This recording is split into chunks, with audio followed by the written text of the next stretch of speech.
আদালতে মামলা চলমান অবস্থায় খাসি জবাই করে সরাইলে প্রবাসীর বাড়ির সীমানা প্রাচীর ভাঙচুরের ঘটনা ঘটেছে।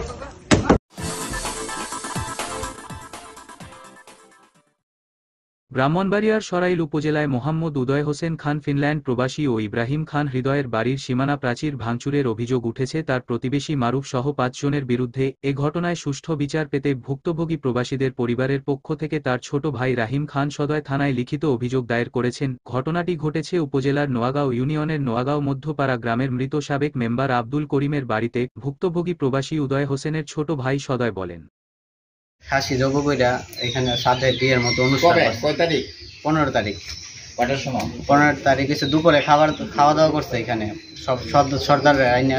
সাবেক এমপি ছিল অ্যাডভোকেট জিয়াউল হক মির্জা, তারপর শফিক মৈশান, তারপর আলী নেওয়াজ, তারপর হচ্ছে এখানের বাক্কার মৈশান, তারপর তাহের চেয়ারম্যানের ছেলে শুভ। এখানে আমারে ডাকায় নিছে, ওরা খাওয়া দাওয়া করছে খাসি দিয়া, আমার ডাকায় নিছে যে আমি যাওয়ার জন্য। পরে আমি গেলাম, ওইখানে যাওয়ার পরে আমার বলতেছে দেওয়ালটা তোমাদের জায়গায় আছে, আমরা দেখছি দেওয়াল তোমাদের জায়গায়, কিন্তু তোমার দেওয়ালটা উঠায় ফেলতে বলছে। আমি বলছি আমার জায়গায় 5.66 আমরাও তো 3 ভাই, আপনারা তো 3 ভাই, আপনারা যতটুক জায়গা আছে আপনারা নিয়ে থাকেন, আমরা যতটুক জায়গা আছে আমরা নিয়ে থাকি। পরে বলতেছে না এই জায়গা তোমরা ছাইড়া দিতে দিব। আমি বলছি যে এই জায়গা যে ছাইড়া দিবে, এই জায়গা যে আমি ছাইড়া দিব, আমরা 3 ভাই নিয়ে তো এখানে বসবাস করতে হইব। আর এই দেওয়ালটা আজকে থেকে 20 বছর আগে দেওয়া হয়েছে। এই দেওয়ালটা আজকে থেকে 20 বছর আগে আমার আব্বা দিয়া গেছে। তো বুঝতেছি 20 বছর আগে দেওয়াল এখন আমি কেন ভাঙবো? বলছে আমি বলছি না এটা তো আমি মানি না, আমার বাইরে আছে আর সংসার তো আমি চালাই না। আমার বড় ভাই আছে, আমার বড় ভাই হচ্ছে উদয় হোসেন খান, উনি হচ্ছে ফিনল্যান্ডে থাকে।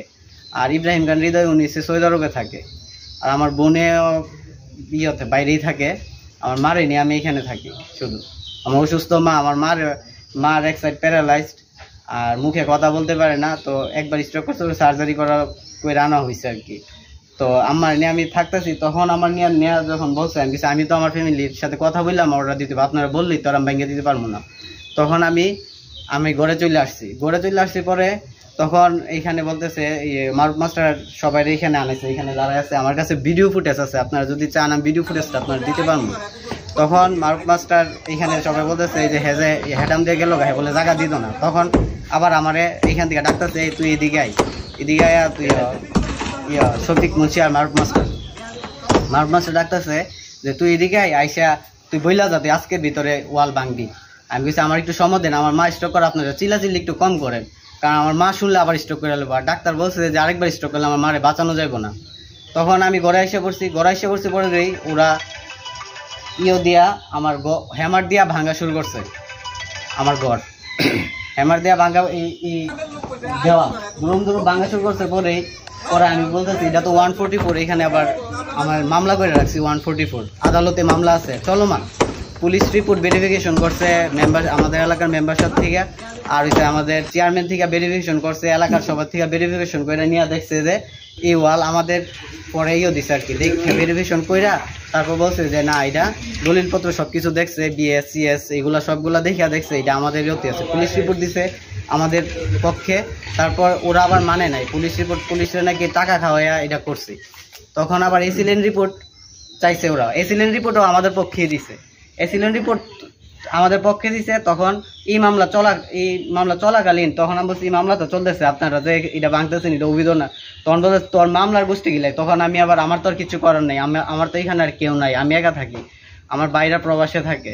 তখন আমি ওই ছাদের কোণার থেকে আমি একটা ভিডিও করতেছি, তখন আপনারা ভিডিওর মধ্যে দেখতে পারবেন উনি বলতেছে যে আলী নেওয়াজ আর সাথে কয়েকজন শ্রমিক বলতেছে ভাই ভিডিও করতেছে, ভিডিও করুক, হ্যাঁ আমার বাল ছিড়বো এনতে না, অনেকগুলা খারাপ কথাবার্তা বলছে। এটা আবার দেওয়াল যে ভাঙছে আপনি হ্যাঁ। তখন আমি নিরুপায়, তখন আমি 999 কল দিছি। 999 কল দেওয়ার পরে পুলিশ আসতেছে, তখন আমার মা সেন্সলেস হয়ে গেছে। তখন আমি চিল্লাইতেছি দেখেন আমার মা সেন্সলেস হয়ে যাইতেছে, আপনারা একটু থামেন। আমার মা কিন্তু স্ট্রোকের আবার স্ট্রোক করলে বাঁচান যাবো। তখন তোর মা মরুক গিয়ে আমরা কি তোরে কইছি না একদিনের ভিতরে ভাঙ্গার জন্য, তুই ভাঙলি নাকি লিগা। তখন আমার মা সেন্সলেস হয়ে পড়ে গেছে, আমার মা তো স্ট্রোক করে রুগী। তখন আমি তাড়াতাড়ি আমি ভাবলাম যে আগে আমার মারে বাঁচাই। পরে আমার মারে নিয়ে আমি সিনজিত উঠাইয়া তোর সরাল থেকে একটা অ্যাম্বুলেন্স নিয়ে আমার মারে ঢাকা ঈদের দিন আমার মা হসপিটালে, আমি তখন ওইখানে গেছিলাম। অভিযুক্ত মারুফ মাস্টারের বাড়িতে গেলে মহিলা ছাড়া অন্য কাউকে পাওয়া যায় নাই এবং মুঠোফোনে একাধিকবার যোগাযোগের চেষ্টা করলে পরে কথা বলবেন বলে জানায়। স্থানীয় ৩ নং ওয়ার্ড মেম্বার দেওয়ান আলীসহ প্রতিবেশীরা বলেন, দেওয়ালটা ভাঙা কি শুটিং হয়েছে না অন্য হয়েছে? এটা তো যদি কোর্টের মামলা চলতেছে, এটা যদি কেউ নিজে ভাঙিয়ে থাকে তো এটা নেই অনেক করছে। বাইরে গঞ্জাম করে মানুষের মনে রাখো, এবার করিম মেম্বারে বহুত অসুস্থ, এবার এইদিকে তারা আমার নন হাই আসলে ওয়ালটা হেমার দাম ভালো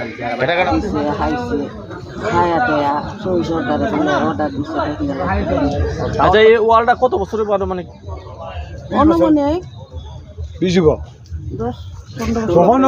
সরাইল থানার Noagaon beat officer SI Rubel আখন বলেন, খবর পেয়ে ঘটনাস্থলে গিয়ে দেখি দেওয়ালটা ভেঙে ফেলেছে, উপস্থিত কাউকে পাওয়া যায় নাই। এ বিষয়ে থানায় অভিযোগ করেছে, তদন্তে সাপেক্ষে আইনগত ব্যবস্থা গ্রহণ করা হবে।